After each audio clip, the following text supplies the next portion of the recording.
Hey everyone, welcome back to my channel. It's been close to 2 weeks since I've made a video, so I'm glad to be back today.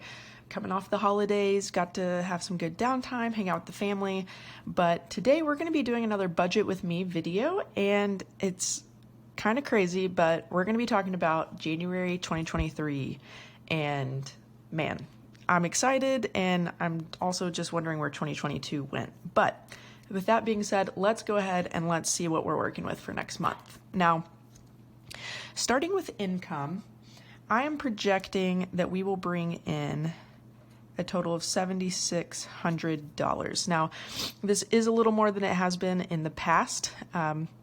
My husband and I both have full-time W-2 jobs, and starting with my January 15th paycheck, I will see a bump. That is due to two things. One, I have moved over to my husband's health insurance with our baby, so I will no longer have those deductions coming out of my paycheck, and then I am also getting a salary increase, which I think should come out to around an extra $200 to $250 per paycheck. We will see when I get the exact number. So we'll see a bump in income, which will be nice.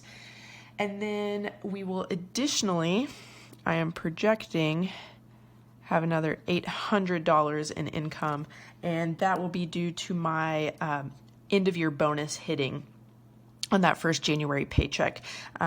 After taxes and everything, I'm projecting that to be $800.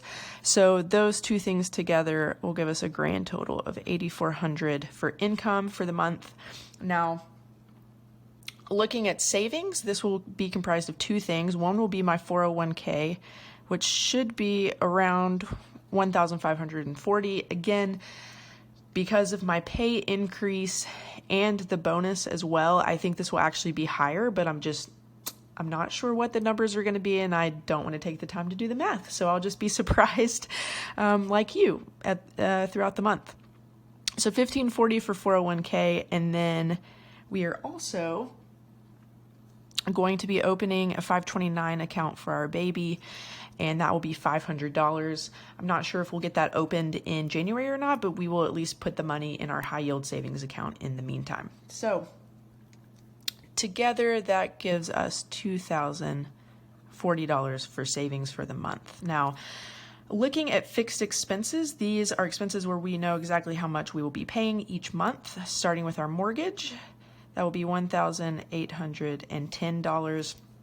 Electric does change each month, but they send the bill about a month ahead of time, so I do already have it, and we will be spending $240.47 on that, which is, yeah, that's a lot for us. And winter really hasn't even started, so we'll see how that goes.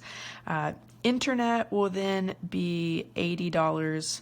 Car insurance for both of our vehicles is $226. Parking, this is for the parking garage that my husband has to pay for when he goes to work. That's $52 per month. Giving is $1,200. We have a couple different places that we give to each month.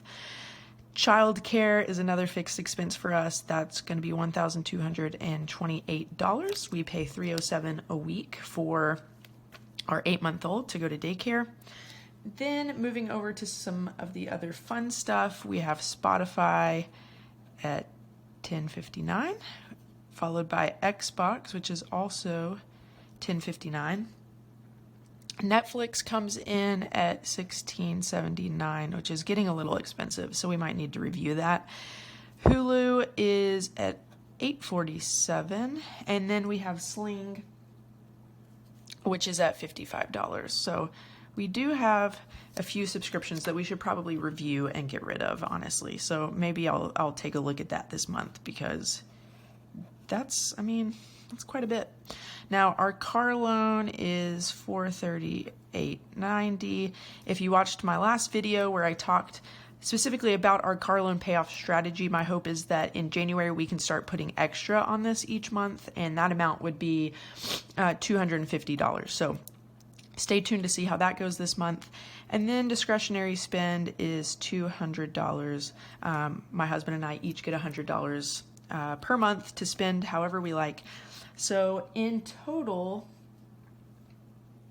our fixed expenses should come out to $5,828 and 47 cents for the month. So those are the things that we can absolutely predict with certainty. Now let's take a look at our variable expenses.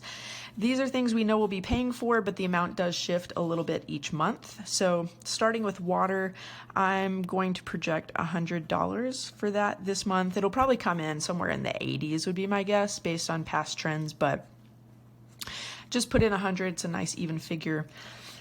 Groceries continues to be tricky. Things continue to rise. So I'm going to put this at $650 for the month, and then restaurants I'll mark as $300. I think this is a category where we could really get this down. We just need to make a conscientious effort. So I am going to star that, and maybe we'll come in a little under on that one. Similarly, gas is a little tricky. I'm putting this in at $250. We don't have any big trips planned for January, and gas prices have been falling, which is really nice. So $250 should cover us. We both drive to work. I work from home 2 days a week, but on those days I still have to take our baby to daycare. So, it's still, I'm still putting miles and using gas. So category 5 is baby. So this is anything that comes up that our kid might need. I'm marking this as $120. Right now, I can't think of anything that she needs, but inevitably something always comes up. So I like to have a line item for that.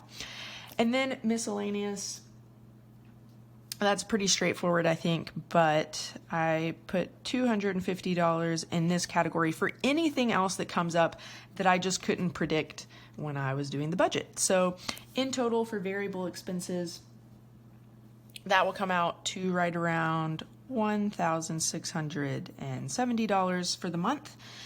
Now, in summary for all of this, again, our income I'm projecting as $8,400.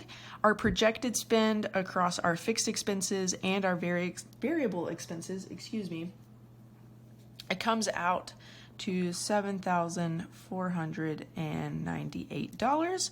And when you subtract projected spend from our income, we should have a remainder of $902 for the month, which will be nice. Who doesn't love coming in under budget? So that will be nice. I would be very surprised if that holds. I think our remainder will probably be less. But regardless, we will definitely find something to do with that money. Every dollar has a job in our family. So we'll figure out where to put this, whether it goes towards our Roth IRAs for the year, maybe we'll put more towards our baby's 529 just to get that taken care of earlier in the year. So we do have a goal for that. But yeah, I think we're going to be in good shape. It should be a good month. January is always interesting. It always feels like it lasts a million years, and then you look up and somehow it's like April. So we'll see. I'm excited for the new year. If you haven't already, go ahead, hit the subscribe button, like the video, and leave a comment down below. What are you budgeting for? What are you projecting your spend to be in January? And it's going to be cold. So what are you all doing to stay warm? How are you going to be passing the time in the winter? Let me know. Until then, I'll see you all in the next one.